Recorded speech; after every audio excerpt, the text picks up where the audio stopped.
In part 3 of Dating the Kingdom Way, 12 questions you must ask and why.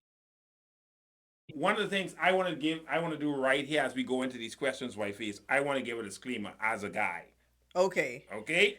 Yeah. Because I don't want any of my lady friends or your lady friends telling me that I'm a male chauvinist. Yeah, I'm a dog, okay? In this process, because one of the things I want to say up front is that I my my wife and I play equal roles in this home in our home.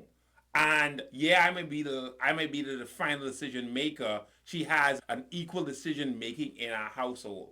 And that is very important to understand going forward with these questions. Okay? Because if you don't understand the thinking or the thinking you should have as a believer in dating, you're gonna have a serious problems. And when it comes down to looking for a mate, guys, one of the first questions or the thinking I want you to keep in your mind is this. I'm going to use this analogy. You are the president of Marriage Incorporated, your Marriage Incorporated, and you are looking for a VP. Yeah. Okay? And the ideal VP is someone who's good at everything. Okay? If I ran a company, my VP will be like almost a duplicate or even better than me. Okay? That's the Uh-huh. analogy you want to look at when you're looking at a mate. That's a good point. We as women, we came out of which means there was some that we were all in. He was all in one, Mm-hmm. and the Lord said, "I. It is not good that man should be all in one, Mm-hmm. and I will make him a helpmeet suitable for him." And He took us out of man, and they are a part of man. And the scripture says, how can a husband not love his wife? Mm. How could you hate your own? It's like hating your Your own. own body. Yep. And that's a deep revelation there, because you are finding that part that came out of you, that all of those missing pieces that God had all in Adam, and He separated and Put it in woman, huh? put it in a And female body. over the years, my wife has worked in the house, outside of the house, in many occasions, and I always tell her the things that she do in the house, you can't put no price on. No matter how much I may provide, I can't provide if those things aren't done. And I think where society is going wrong is society has made it look like a lady that decides to stay home and be the CEO of her house is doing something wrong, or it's devaluing who she is. But what I'm getting at, when a kingdom man is looking for a mate, I want you to know he is not looking for someone who has a doctorate degree. Okay? He is not looking for someone who is running a corporation. Okay. He is not he is not looking for an individual that can go head to head for him in any so-called lifting challenge. That is what kingdom women should understand. Don't allow society to get you caught up in this loop of competing with men. Men have their role in society, women have their role in society. And none of them are greater or better. I agree. You understand what I'm saying? And that's the point there.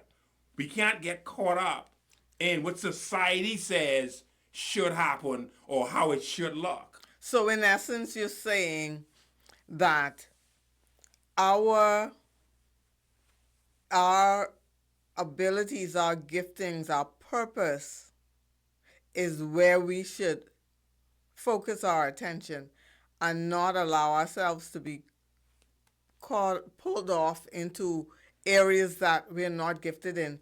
And I believe that's so true. This is why it's key. Positioning If you remember ourselves. one of the questions we asked the women to ask the man, what is his vision? Where did he see himself in 5 years?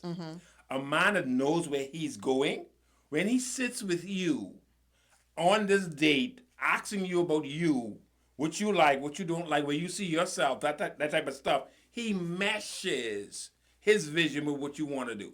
You understand? Yes. And that's where your talents, your gifts, all of those things come alive. One of the next questions, guys, you want to ask that lady sitting across the table or wherever you're sitting now having this date, do you know how to pray? Do you know how to pray? Do you know how to pray? Are you a prayer? Here's why. Her secret weapon, my secret weapon, my wife's, secret weapon has been prayer. Okay? And I didn't think about that, but that's a secret you're going weapon. somewhere. Because why? Next to the mentors in my life that I hold myself accountable to, the big chief is God. Okay? Next question you want to ask her, which is very important. Is she teachable?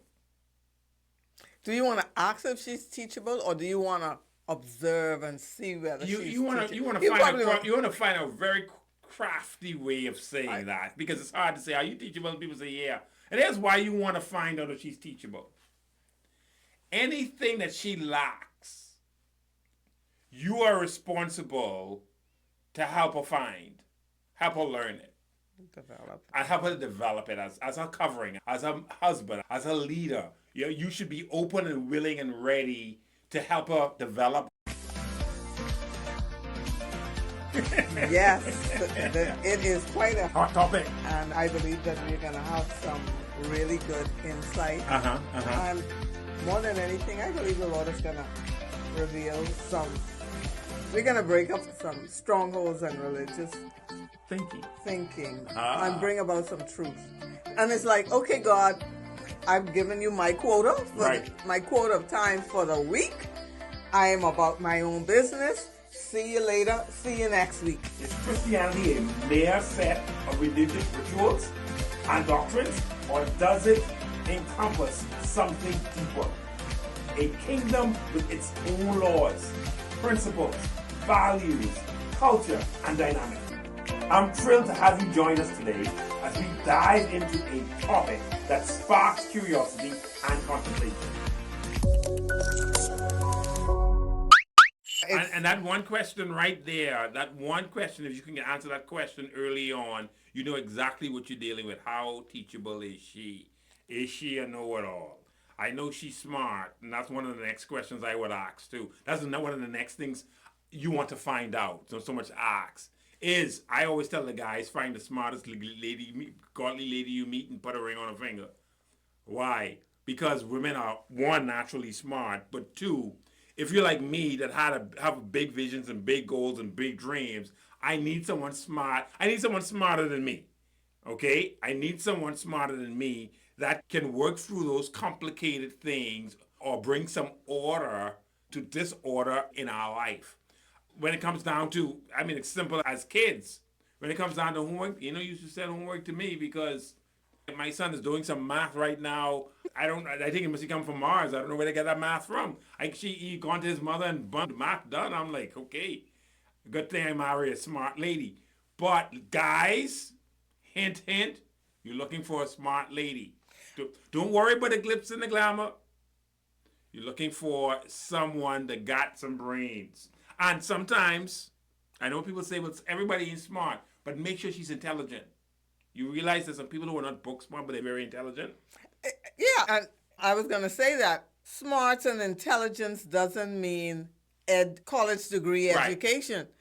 There are some, I know my Grammy, my grandpa, they got as far as 6th grade, and my dad.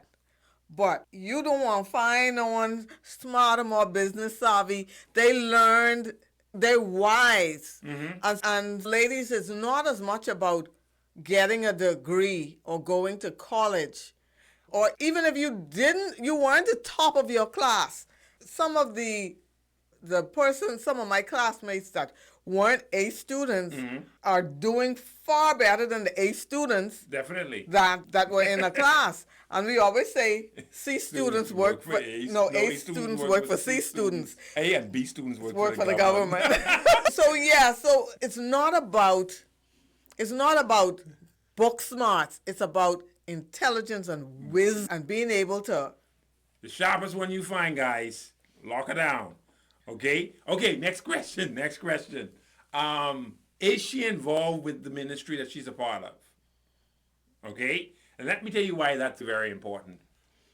When I met, my wife was involved doing life, being single. She was enjoying being single. Along with that, her attention, majority of her attention when it was involved with whatever ministry that she committed to. And that shows you the caliber of person that you will have going forward. If you have to drag someone to get involved with the ministry, you're going to be in problems. If you have to drag someone to do something consistently, a lady to do something consistently, you're going to have a problem. Now, sometimes there is a switch that has to be made once you get married, because one of the things my wife and I always joke about is I always told persons, once I met her, I had to teach her the word no, because once the church called, she said she was yes for everything, and then I had to remind you have a wife, you have a husband now. He said that, but I understood where my priority was once we got married. And one of the things in my single days and my single life, one of the things that I did was I gave my all to the Lord. I put my everything into all of my spare time, everything, my time in church and commitments. I gave it to the Lord because I knew that once I got married, I could not commit as much time and not that I was going to stop doing everything, but that I was going to have to, like the Word of God says, our wife's attention is to pleasing her husband and taking care of the worldly stuff, the house and all of that stuff. That's where my priority switched. So I realized that and I understood that. It took some time to wean out of that, but he wanted to. He got his wife and he wanted to cut it off right away. But I understood that that was a transition. The level of commitment. I was going into another phase in my life. Yeah, the level of commitment as a single person is different from a level of commitment of a married person. Especially when it comes down to ministry outside of your home. Next question that I would ask, and this question may spark some other questions or comments. Okay. But one of the number one questions for me is, can she cook? Who? What? Yeah. I don't know, for some strange reason. Now, see, you trying to get yourself labeled a chauvinist. No. Let me give you first of all, what one thing you think calms the majority of men? What one thing? You know the old adage, the way to a man's heart is through his stomach. And we hear that, but we don't understand that. Now, for me, I know a lot of men who lead cooking in their home, and more power to you, buddy. All right? I have no qualms if that's the route that you want to take. But for me, one of the first requirements for any woman that I decided I was going to date was they had to cook me a meal. Why? Because I wasn't tolerating burnt water and burnt rice and burnt grits. Simply because why? For more than one reason. One, I like to eat. Two, I also realized that I save more money for my family eating in. Three, I'm always thinking about health. And you know the best way to stay healthy is cook your own food. I think, yeah, those are the same kind of. When you said that, my my brain, my reasoning said it may sound chauvinist, but to me, there's nothing wrong with me as a wife and a mother cooking for my family. To me that's a joy and a blessing. Some people may see it as a toil, but when I go to the stove and I get a chance to serve my family and to show my love to them by feeding them, feeding their stomachs and feeding their soul, and I think that's one of my domains. That's one of my responsibilities, and it makes sense. The other part, the practical side of it is like, I better learn how to cook because with the cost of food, fast food out there, and the thing about it is, it's so funny. Every time we decide that we're gonna go out to eat, yeah, we've tried that a couple of times. oh my goodness, it's like we spend about 2 hours just debating where we're gonna go. Is the food gonna be okay? Are we gonna like it? Are we gonna spend too much? And then how much is it gonna cost? Even to buy pizza. And then when I think about the pizza bill for maybe 2 pies of pizza, I'm like, that's $40, $50. I'm like, buddy, you know what I could go to the store and do with that? And they'll always be like, let's eat out. And I'll be like, okay. And by the time I finish, I in the car on the way to the food store. And I will go and buy the fun food and make it. And trust me, we enjoy that more than we did going out. It's economical. I get to see what's going into the food that my family's eating. And it's healthy. Yep. And I get to make it healthy. And I think that's very important. And I know a lot of families that are struggling financially. Because of... And when I look at, I talk with the wife and I'm like, we just having a hard time again. But breakfast is out, McDonald's or wherever, Wendy's for lunch. They break. This place, and if it's more than two people, you are averaging 30, 60, you're averaging about anywhere to almost $150 a day in food. I met an electrician about a year ago, and this guy, he works hard, he makes very good money, but I saw him like contemplating on the job, contemplating, thinking really deep, and I asked him what's up. He said, he just tired of spending money eating out. And I'm like, what do you mean? He said, my wife don't have to work, okay? I've provided well for her, but I'm looking at my food bill, my grocery bill. He said for a family of 4, he's spending $2,000 every 2 weeks out, just eating out, because we've moved away from some basic things.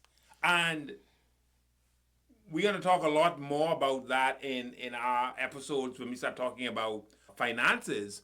But one of the things I'm going to tell the guys right now, you're talking to a lady, you have her out on a date, ask her, you know how to cook?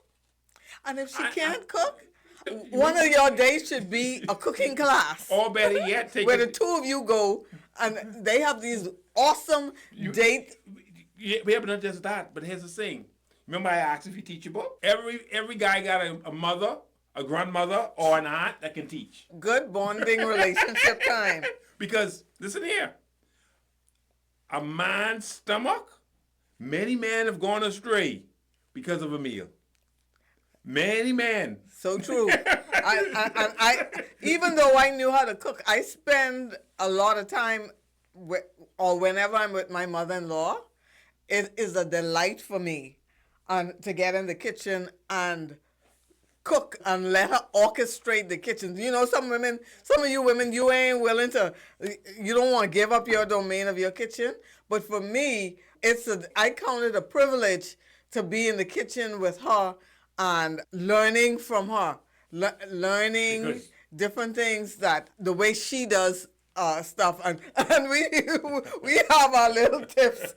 We have our little tips here and there, but nothing big.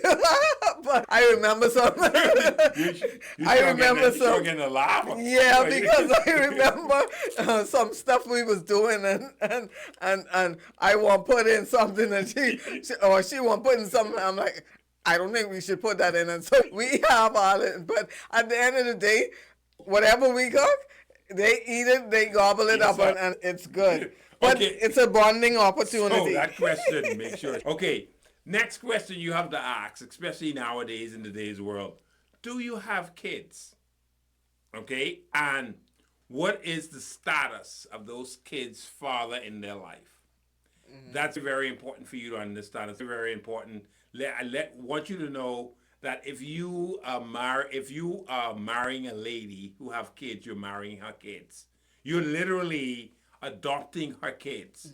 Okay, and the thinking on that has to be very. You have to understand that from day one. Yeah. You cannot date a lady who have kids and ignore her kids.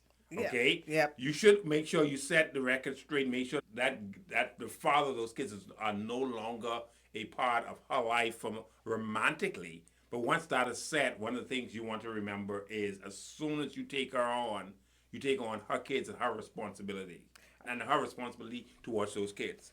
That blended families has become a norm in our society today, and so going in that question, that's a good question. I didn't even think about that, but it is so important that you talk about that. You establish get an understanding of what that is, and in instances like that, I would recommend counseling. I would recommend you find a good pastor or family counselor that can help you begin to set a course to navigate that. Because I have seen some beautiful blended families. I've seen some examples of some godly men who have done phenomenal with blending their family. The key to all of that is taking ownership of those kids. The day that you marry that lady, those kids become your kids. Some guys go as far as actually adopting them officially and giving them their name. When you do that, all of a sudden, the child realizes that this guy ain't just married mommy. This is my daddy now. Yeah. You understand what I'm saying? And there's no division, there's no line in between where she stands with them, which is one of the things I think a lot of guys don't think about when they date. They date and say, oh yeah, she got some children. And the same attitude should be taken with the woman. If he has kids, and understanding that they are going to become, if you're taking him on, you're taking on those kids. They are going to become your kids, and they don't take preference over the kids that come from both of you. No. They are, and we have, when you think about it, because some people will say, not my kids are my kids. But when you think about it, think about us as Christians. We were adopted. We were brought into the family. Now, how would you like it? How would you like to feel that you're brought into the family, but you always feeling like you're the outside child? And so that is something that's very important. You have to, and it is wonderful if both parents, all the parents can establish a working, reasonable relationship and demonstrate to the kids that they are loved, and whatever mishaps and failures and mess ups mommy and daddy had, they are able to move on, and we're able to move on, and we can have a bigger family. They get two mummies and two daddies. Yep. And it's one of those, like I said, I think I see a lot of men make that mistake. They marry the lady and that's her kids. She ought to get her kids. Here's what they don't understand. if you don't take those kids on as your kids, there will always be a division between you and her. Yeah. Always. And a woman, you will never win. A woman, I don't care how much she says she loves you, if she's not going to put her kids ahead of you if you are not treating them right, if you don't see them as an equal. Anyway, that's another podcast for another topic. Yes, we're going to talk about that. We're going to talk about that. There's some important things that need to be unearthed with that topic. Yes, blended family. Okay, next question. And this question is one of those questions you might want to ask early on also. And that question is, what are your career expectations? Okay? And why are you asking that, man? You're asking that simply because based on the goal, the vision that you have, because I know some guys, they want their wife to work. They want, because they got their career, the wife got her career, and they don't see no any issue with that. But you need to know where she is with that, because I know there's some women, they're only working right now because why? They have to. Yeah. Okay? They ain't working because they want to. They only took on a career because someone told them, hey, get your book, get your papers, so you ain't got to depend on no one. You don't want to leave you out hanging dry. But the reality for a lot of women is they don't want to work hard. Look at this body. This body looks like it's designed to work hard. It's designed to work hard. Now, the women's lib may argue something different. Other guys outside of the kingdom may argue something different. But the reality of it is, you want to know what her expectations are, what your expectations are, and make sure they align. Yeah. Okay? Make sure that... And they may change. And they may change, but make sure that you guys are on the same page day one. Going in, and that's something you discuss. Yeah. And because it's very important.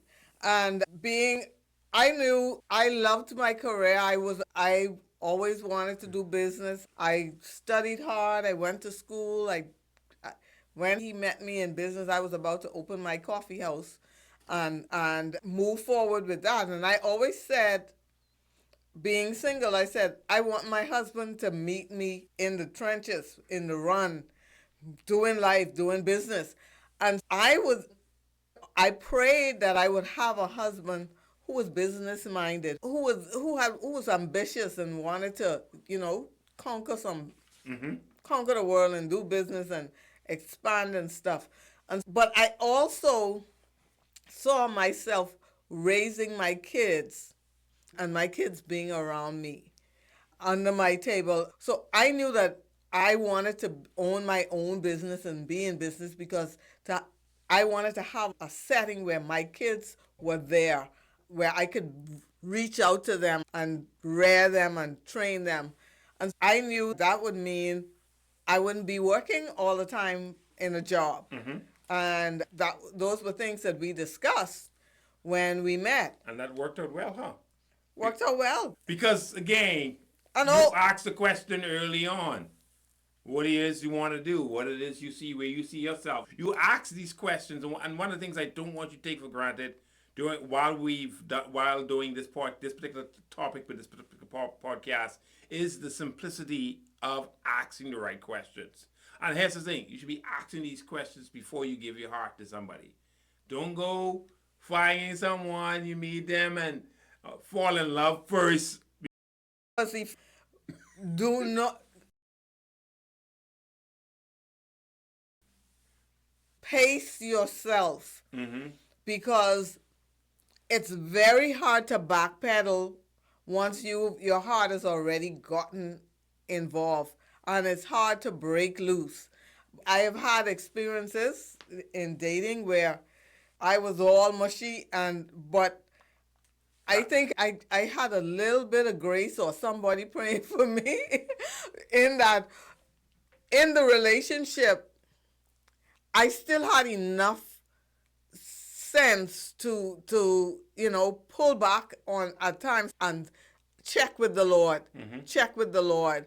Because my relationship with him, I had determined was more important than anything. And his approval was more important to me than anything.